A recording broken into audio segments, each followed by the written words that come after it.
disaster that paved way for this calamity called Kolu. They were gaslighting us to say good thing about the dead. Don't say that again. Let us remember, they don't say bad thing about dead people. They blah, they blah, they blah. They were all over the place telling everyone how Buhari was the father of Nigeria. They just said all that. But it was all lies. Remember, even their friends in the north could see through them.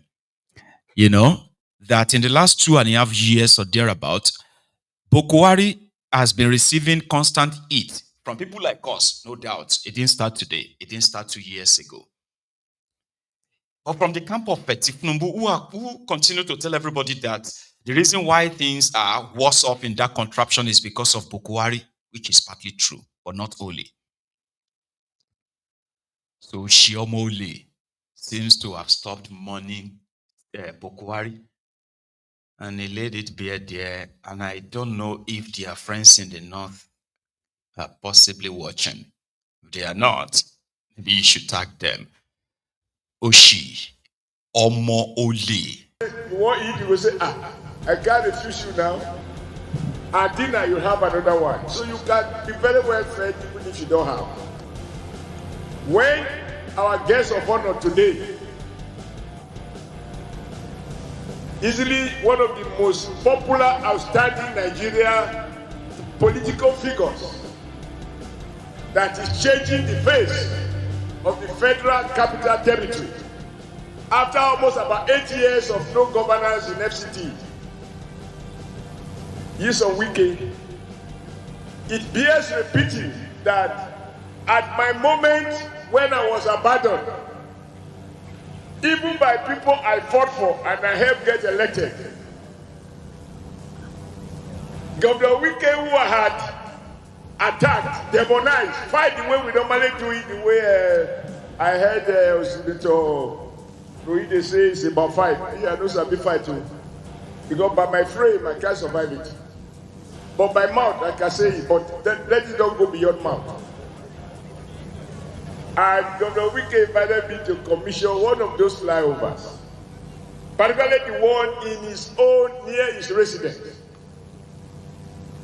It's like putting water in the mouth of someone who is thirsty but has nowhere to get a sip of water. I did ask myself, how will I retaliate? As Ide Amin will say. Because your hospitality was so much that I said, one day, I pray that I will have the opportunity to retaliate your hostility to me at that time. Now, this is talking like Uganda. I'm sure you understand. So what Governor Monday has done today is to help me to accomplish what I would have wished to do, but I'm no longer in a position to do it. So, Governor Monday, I want to thank you. Thank you for being who you are. And thank you for not forgetting where you are coming from. And thank you for not forgetting who stood by you when there was doubt. And thank you for not forgetting that up to the last minute, there was someone who 4 a.m. he will be awake just to ensure that the Monday project becomes what it has become today. So thank you for your good heart. Thank you for your simplicity.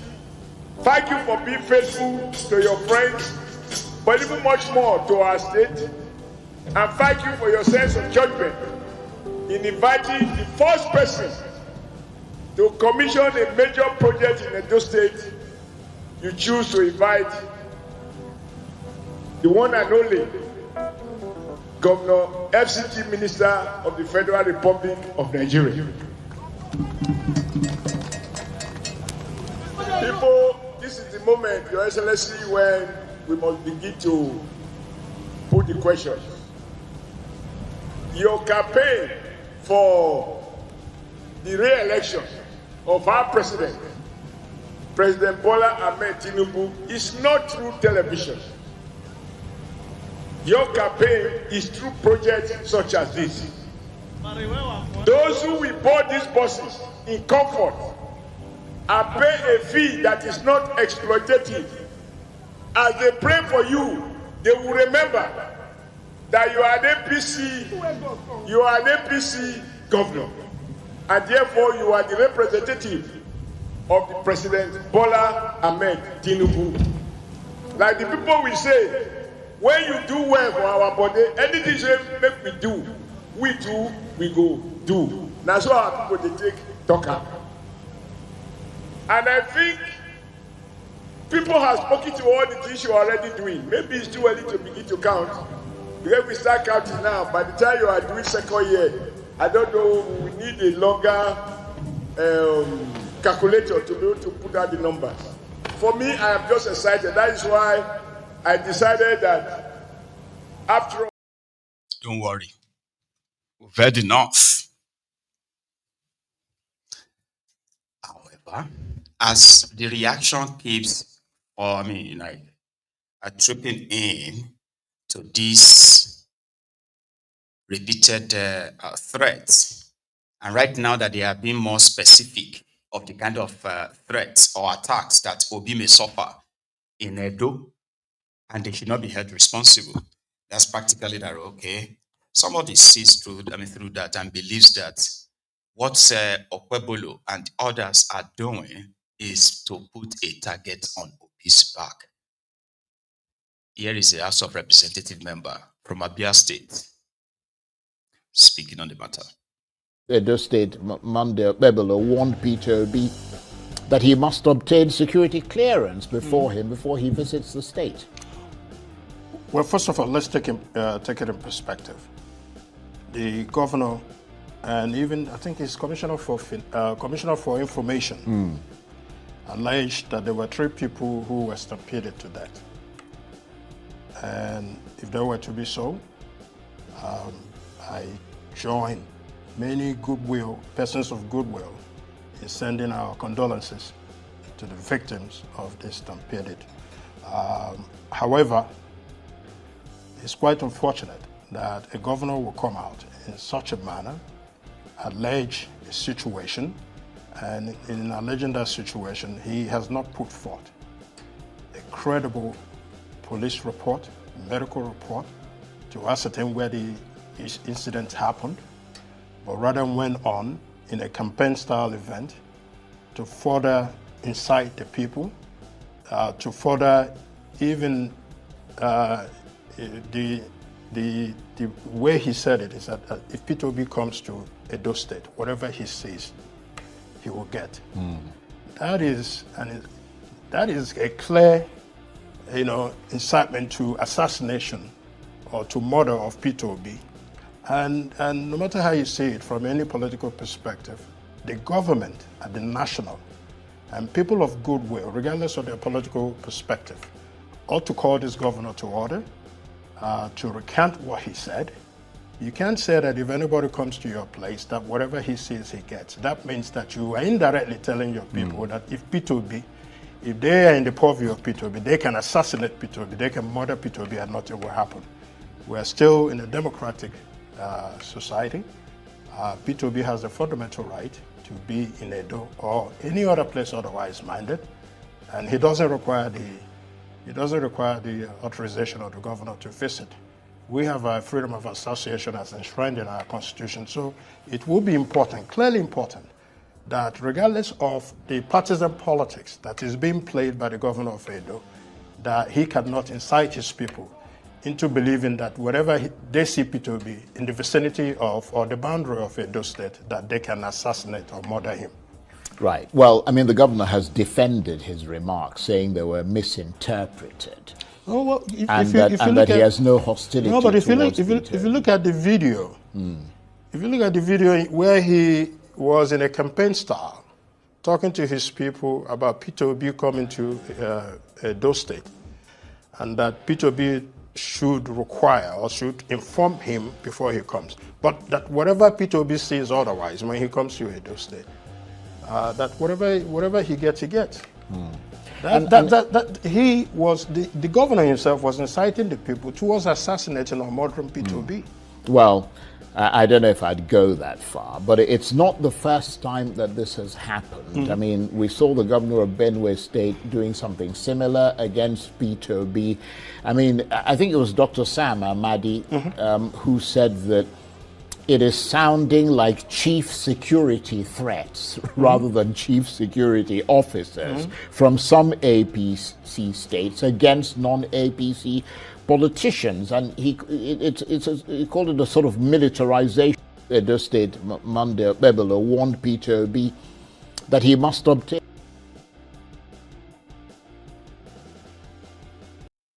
Right. Depends on how you sees it. Okay. But it must always be on record what these characters says and what they are likely up to. So that if anything happens, no one should feign ignorance, so to say, as many believes that nothing will happen to him. And you probably will say it better not. To Akwabiole and gang, whatever you like, call it, coalition or collision or collusion, they will stand by Tifnumbu in 2027 because they will not let you, I don't know what they are referring to, maybe you watching me, to remove Olu like you removed a Jolantan. His word, so they were going to go to their chamber afterward. Listen to this part. Do not think that any person can just come and become president without consultation with the people of the Niger Delta region. So the Niger Delta region has assessed President Bola Ahmed Tinubu and found him fit to continue in office beyond 2027. That is a good. No be so. No be so. So let other people who are conspiring, they did it before and move our son. This time around, we are staying in this region that the entire South region, the entire Niger Delta, will speak as one point. We speak as one point. And we are telling the president, on your mandate we stand. On your mandate we stand. No conspiracy formed against this government that has recognized Niger Delta shall prosper. Can we shout amen? Yeah. 46 years ago was the time that they gave the Niger Delta the opportunity to produce a Senate president in the person of Dr. Joseph Wise. This is the government that has recognized Niger Delta. But you are recognized when it comes to taking your resources and abandoning your environment. Today the president has set up a university of environment, a university of sciences in Ogoniland to take care of the environment. There were many reasons. Part of it was leadership tussle. In the Niger Delta region, we have what we call periwinkle politics. Periwinkle politics is politics of the same head. Everybody bears the same head. Nobody wants to wait for his turn. Everybody feels that he should be here and not the other person. So there was always this conspiratorial situation. Each management in the NDDC, from the management itself, they will conspire against themselves. And of course, those that you met on ground, the staff, will assist you to quarrel. And shortly after, they will send you away. Maybe one of them will become acting managing director. And I realized when I was Minister of Niger Delta that was the main issue. Let me even tell you a story. The NDDC for almost 20-something years stayed in a rental apartment on a bad road, paying 300 million a year. And that apartment or that upstairs was not connected to the national grid. It would have taken less than 70 million to do so. But it was easier for them to give out contracts for diesel to all and sundry, 300 million, 500 million a month, without connecting that place to the national grid. Nuisance Lele. Nuisance Lele. You know, people like that will make you sometimes, you're like somebody who believes in God, right? At that time, you want to question God. That guy, when he was the minister of the Niger Delta, the region he came from, looted over 6 trillion naira. But I'm not exaggerating though. It actually led to a probe. 4 straight years, Oshi-Omo-Ole. At the end of the day, off your mic, honorable minister, off your mic.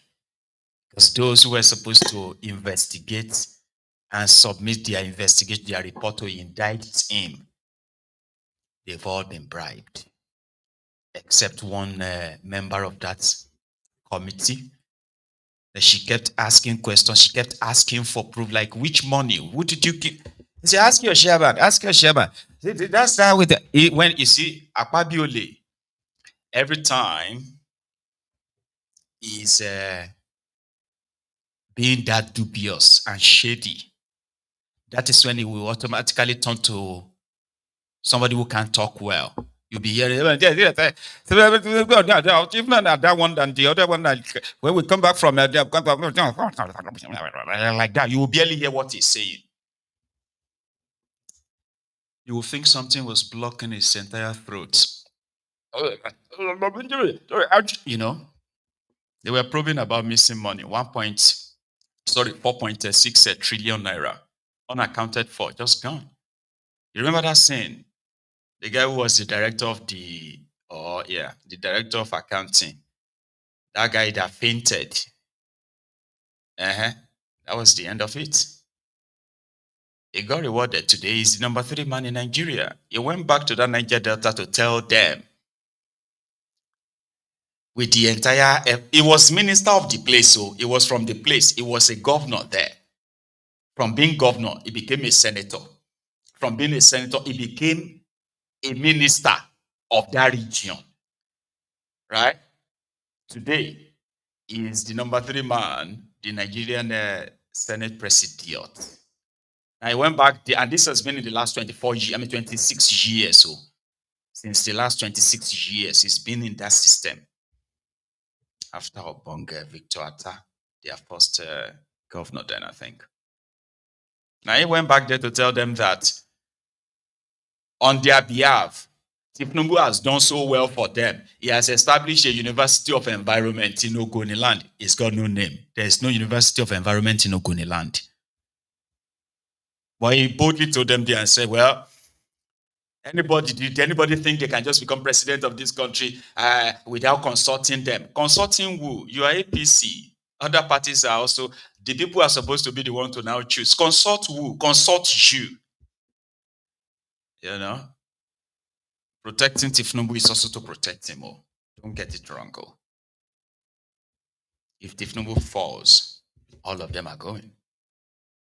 So it will take a longer realignment for some of them's career finish is done for.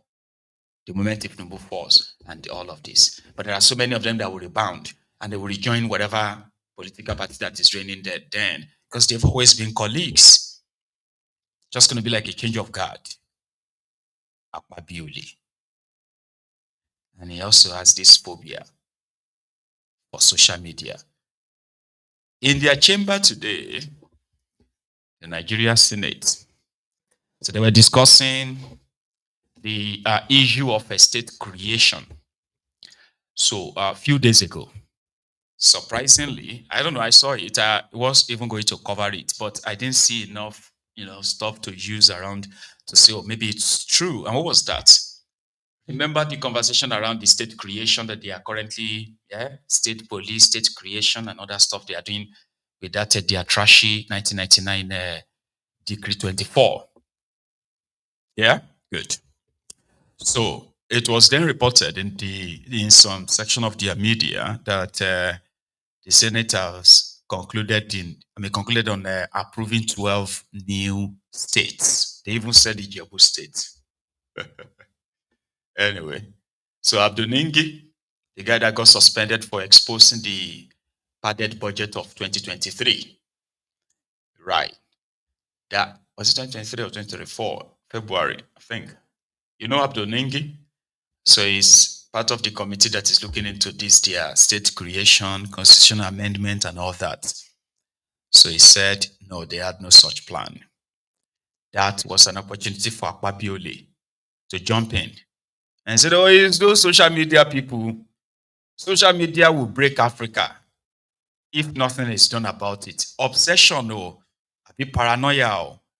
Let's first listen to Lingi in that their chamber this morning. This was while they were harassing, assaulting Natasha, preventing her from resuming the same Senate.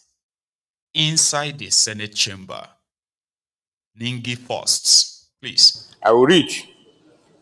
And the order says, by the indulgence of the Senate,